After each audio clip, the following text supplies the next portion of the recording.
Salut à tous, je vous propose de réfléchir ensemble à la mesure phare du programme du candidat Macron, décaler l'âge de départ à la retraite jusqu'à 65 ans. Si on écoute Macron, cette réforme des retraites, elle est absolument nécessaire. Comme on vit plus vieux, eh bien, il faut travailler plus tard. Et le bon âge pour assurer l'équilibre financier de notre système de retraite, c'est de partir tous à 65 ans. Quand on écoute le raisonnement comme ça, il a l'air intuitif, il a l'air logique. En fait, on va comprendre ensemble dans cette vidéo que ce raisonnement est fondé sur un mensonge et qu'il y a bien mieux à faire pour notre système de retraite que nous faire partir plus tard. Alors, tâchons d'abord d'être impartiaux et de regarder ce qu'il y a de vrai dans le discours d'Emmanuel Macron. Alors, c'est vrai qu'à cause de la hausse de l'espérance de vie, notre pays, d'ici 50 ans, il va compter 10 millions de retraités en plus. Et c'est vrai que pour payer toutes ces retraites, le nombre de cotisants, ceux qui payent, il ne suit pas. Du coup, pour chaque retraité, le nombre de personnes qui travaillent et qui donc financent ces retraites va baisser. Voilà pourquoi Macron propose de décaler l'âge légal de départ à la retraite de 62 ans aujourd'hui jusqu'à 65 ans bientôt. Vous voyez que le rythme d'augmentation peut être assez rapide, ce qui va faire bien sûr des économies pour notre système de retraite. Mais il y a quand même un souci. Le souci, c'est que quand on regarde ce que dit le Conseil d'orientation des retraites qui fait autorité, ce qu'on remarque, c'est que la réforme de Macron, elle va beaucoup trop loin. Le Conseil d'orientation des retraites, ou COR, c'est un organisme spécialement chargé d'analyser et d'anticiper tout ce qui se passe avec nos retraites. Il regroupe plein de gens compétents d'horizons différents. Il y a des parlementaires, des partenaires sociaux, des statisticiens, des chercheurs, des hauts fonctionnaires. D'après le COR, si vous voulez absolument aucun déficit, c'est-à-dire 0 année dans le rouge de aujourd'hui jusqu'à 2070, en touchant uniquement à l'âge de départ à la retraite, vous bougez pas le niveau des pensions, des cotises, vous bougez que l'âge, voilà ce qu'il faudrait faire. C'est chaud quand même là ce qu'on voit. Alors ok, il va falloir partir à la retraite plus tard, mais financièrement, si vous voulez vraiment faire zéro déficit des retraites, jamais de la vie il y a besoin de faire travailler les gens jusqu'à 65 ans. Vous voyez qu'au max du max et de manière temporaire, les gens partiront en moyenne à 64 ans. Là, vous allez dire, avec ces chiffres, c'est sûr, Macron et ses 65 ans, il a l'air d'abuser. Mais est-ce que nous, là, on n'a pas choisi les chiffres qui nous arrangent? Je vous rassure, on a fait même le contraire. Alors bien sûr, on a gardé toutes les législations actuelles, ça c'est normal, mais ce qu'on a retenu comme scénario pour le futur, c'est un scénario où la croissance, elle est que à 0,9% par an et où la productivité du travail, elle augmente que de 1%. C'est le pire scénario qu'on vous montre là. Là, ensemble, on vient d'apprendre quelque chose de capital. Dès que Macron présente sa retraite à 65 ans comme le seul moyen de sauver nos retraites, de préserver nos pensions et de maintenir l'équilibre financier du système, on vient d'apprendre qu'en réalité, c'est des mensonges. Il nous arnaque purement et simplement. Il n'y a aucun besoin de faire travailler les gens jusqu'à 65 ans ou plus pour sauver nos retraites. D'ailleurs, Macron lui-même, avant d'être président, le reconnaissait. C'est écrit noir sur blanc sur son programme pour 2017, toujours disponible sur le site enmarche.fr. Si jamais Macron 2017 pouvait passer un coup de fil à Macron 2022, ça nous arrangerait tous parce que, dans l'intervalle, le corps n'a absolument pas changé de position. L'enjeu aujourd'hui n'est donc plus de repousser l'âge de la retraite ou d'augmenter la durée de cotisation. En vérité, quand Macron 2022 nous dit qu'il faut absolument qu'on bosse jusqu'à 65 ans ou plus pour sauver les retraites, il ment pour dissimuler son véritable projet. Le projet de Macron, c'est de l'austérité toute bête. C'est de faire des économies sur le dos des retraités, de baisser les dépenses publiques en forçant les gens à travailler toujours plus tard. Combien est-ce qu'il va gratter d'argent ? Si on en croit le libéral Institut Montaigne qui a chiffré la mesure retraite à 65 ans de Macron, ça permettrait de gagner 7,7 milliards d'euros par an dès 2027 et 18 milliards à partir de 2030. La retraite à 65 ans, c'est donc pas une réforme de bonne gestion, douloureuse mais nécessaire, qui tienne compte des réalités de notre système de retraite. Non, c'est une réforme dans la plus pure tradition libérale de droite, faire baisser idéologiquement les dépenses publiques et la solidarité nationale, et tout ça au détriment des plus âgés. Ça, c'est la première chose à comprendre sur la retraite à 65 ans, sauce Macron. Mais on peut vraiment pas s'arrêter là. Parce que là, notre graphique du corps, il fait penser que si on veut équilibrer financièrement le système, alors pas le choix. Il faudra, dans les prochaines années, accepter de décaler l'âge de départ à la retraite jusqu'à 64 ans. Alors c'est pas du tout le cas. Pourquoi?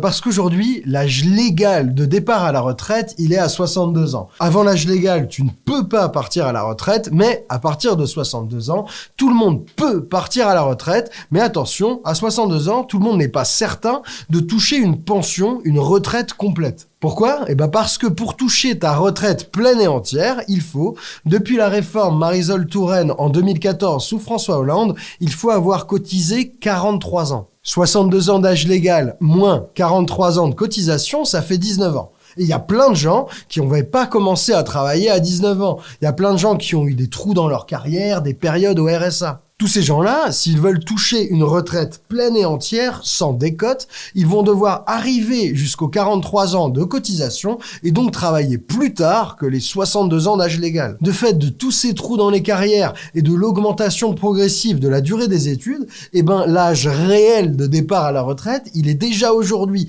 plus à 62 ans, il est au-dessus et il va continuer à augmenter dans les prochaines années. Avec nos lois actuelles, nos règles actuelles de retraite, l'âge réel de départ à la retraite vers 2035, il tournera déjà autour des 64 ans. Vous voyez là la différence entre un âge légal et un âge réel de départ à la retraite. Et une fois qu'on a compris ça, on a compris deux choses. On a d'abord compris la réalité du projet d'Emmanuel Macron.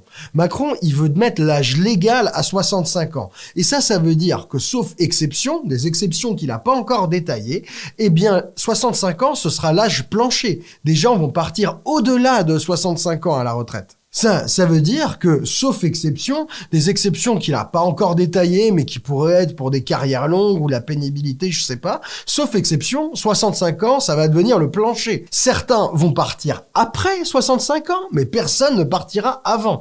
Donc la réalité est plus dure que juste retraite à 65 ans. Deuxième truc qu'on a appris avec notre distinction âge légal, âge réel, c'est que notre système de retraite actuel, il se tient. Il n'y a aucun besoin d'impérativement relever l'âge de départ à la retraite. Pourquoi je dis ça? Parce que l'âge réel de départ à la retraite dans notre système aujourd'hui, il est méga proche de l'âge qui assure un zéro déficit dans le pire scénario de projection du corps. À partir de 2050, notre système de retraite actuel, il serait même en excédent. Il n'y a que durant les 20 premières années que notre système de retraite serait en léger déficit. On dit léger parce qu'on a calculé le déficit maximum la pire année, il serait autour de 5 milliards d'euros. Ces quelques milliards d'euros de déficit qu'on retrouve dans le pire scénario de projection du corps, ils ne posent aucun problème. Nos caisses de retraite aujourd'hui, elles dorment sur 89 milliards d'euros de réserves. Ces réserves, elles ont été constituées quand le nombre de retraités était inférieur et elles servent précisément à combler ces petits déficits temporaires. Tout ça, on l'expliquait déjà dans notre vidéo sur le faux problème de financement des retraites. On a largement de quoi assurer l'équilibre financier du système. Il n'y a pas besoin de changer les règles. On comprend donc pourquoi le corps, notre gendarme des retraites, affirme sans détour: les dépenses de retraite à législation constante sont amenées à décroître en termes de pourcentage de PIB et sont donc maîtrisées. Bon, tout ça n'arrange pas les affaires de Macron et de sa retraite à 65 ans. On pourrait, sans aucun problème financier, rester dans notre système actuel, 62 ans d'âge légal et 43 ans de cotise. Ce système permet à celles et ceux qui ont commencé à taffer tôt de partir dès 62 ans, même si, et ça c'est vrai, avec l'allongement de la durée des études, de plus en plus de gens vont partir à 64 ans. Et là, vous allez me dire, est-ce qu'on est obligé de se satisfaire de notre système de retraite actuel où les gens vont partir de plus en plus tard et taffer jusqu'à bientôt 64 ans? Excellente question qui se pose pour plusieurs raisons, notamment de justice. On pense d'abord à une statistique que vous avez sûrement déjà vu passer. À 62 ans, l'âge légal actuel de départ à la retraite, un homme pauvre sur 4 est déjà mort. Bon là, petit moment bisous biceps, parce que cette statistique, elle a été reprise par tout un tas de candidats à cette présidentielle, mais c'est nous qui l'avions exhumée début 2020 à partir d'un obscur tableau de l'INSEE. Ça fait plaisir d'avoir pu, grâce à ce chiffre choc, mettre le coup de projecteur sur une des pires injustices de notre pays, l'inégalité d'espérance de vie entre riches et pauvres. Ce chiffre terrible, il nous montre que les plus pauvres, ils meurent avant de pouvoir partir à la retraite. C'est vrai à l'âge légal de 62 ans, mais c'est encore plus vrai à l'âge réel. Pourquoi je dis ça? Parce que même aujourd'hui, ce sont les plus pauvres qui partent le plus tard à la retraite. Aujourd'hui, ils partent souvent après 63 ans, mais si on les imagine partir à 64, 65 ans ou plus, ils seraient 1 sur 3 à être déjà morts. Non mais là, prenez le temps de réfléchir à cette injustice, hein. Imaginez, un homme pauvre sur 3 aurait travaillé toute sa vie, cotisé toute sa vie pour payer la retraite d'hommes bien plus riches que lui. Rien qu'imaginer ça, ça rend insupportable, en tout cas d'après nous, ça rend complètement dégueulasse l'idée d'une retraite à 65 ans ou plus pour toute la population. Autre argument de vouloir partir avant les 64 ans qui nous arriveront bientôt, le travail, la vie, ça use, hein. Après 55 ans, plus d'un quart des gens souffrent de limitations quotidiennes d'activité. Reculer l'âge de départ à la retraite, c'est forcer ces gens-là à s'user encore davantage au travail ou à survivre avec le RSA ou d'autres allocations de misère. Pour toutes ces raisons-là, ça pourrait être intéressant de permettre aux gens, et particulièrement aux plus pauvres et aux cassés, de partir à la retraite bien avant 64 ans, avec une pension décente, même s'ils n'ont pas eu la chance de travailler les 43 années de cotisation réglementaire. Si, pour toutes ces bonnes raisons de justice, vous voulez faire cette réforme juste des retraites, il y a que 2 solutions. Ou vous baissez les pensions, mais ça, on va écarter cette solution, ou vous trouvez des sources de financement supplémentaires pour vos retraites. Ça tombe bien, il y a une bonne nouvelle, on peut consacrer plus de richesses aux retraités sans asphyxier le pays. Dans notre système actuel, la part de PIB, l'argent que consacre chaque année notre pays aux retraités, elle va baisser en tendance. Oui, vous avez bien entendu. Dans 20 ou 30 ans, le nombre de retraités va énormément augmenter, mais la part de richesse nationale qu'on consacre à ces retraités, elle va baisser. Si les retraités sont plus nombreux, ce serait peut-être pas complètement délirant que, au minimum du minimum, on leur consacre la même part de richesse qu'on leur consacre aujourd'hui. Là, vous voyez qu'on se dirige vers des réformes des retraites qui sont bien différentes que toutes celles qu'on a connues ces dernières années. Une des sources de financement pour notre retraite plus juste, ça pourrait être d'augmenter les cotisations retraite des plus riches. Aujourd'hui, on prélève des cotisations retraite que jusqu'à 3 377 € de salaire.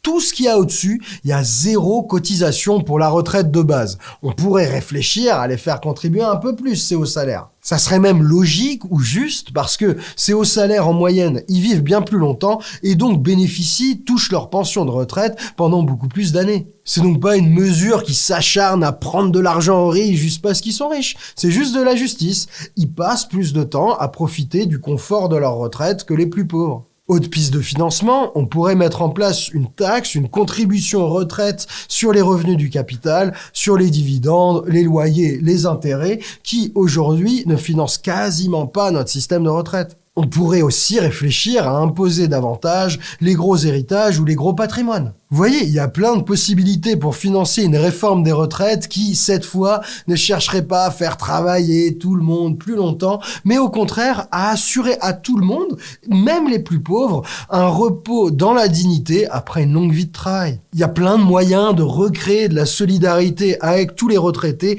plutôt qu'à toujours gratter.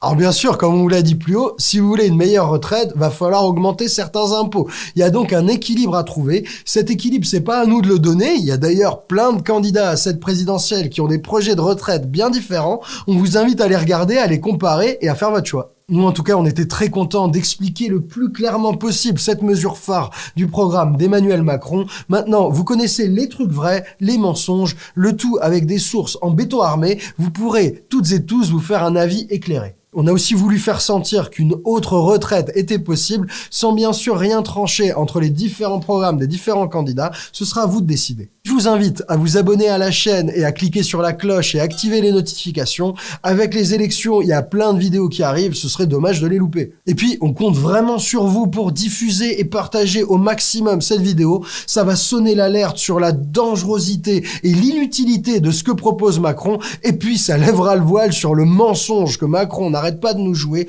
de la réforme nécessaire. On compte vraiment sur vous pour la diffuser. Et si vous voulez comprendre plus en profondeur notre système des retraites, il y a une vidéo parfaite là-dessus sur notre site Osons Comprendre. N'hésitez pas à nous y rejoindre. Là, la période de la présidentielle, des législatives, c'est un moment idéal parce que sur le site, il y a des dizaines de sujets hyper pertinents. Le climat, l'énergie, l'économie, l'hôpital, notre dépendance au pétrole et au gaz. C'est le moment ou jamais d'apprendre plein de choses et de vous faire un avis éclairé avant toutes ces élections. Tout ça, c'est sur Osons Comprendre. Voilà, moi je vous fais de gros bisous, c'était un plaisir, je vous dis à très vite et je compte vraiment sur vous pour diffuser cette vidéo au maximum. Prenez soin de vous. Ciao les amis.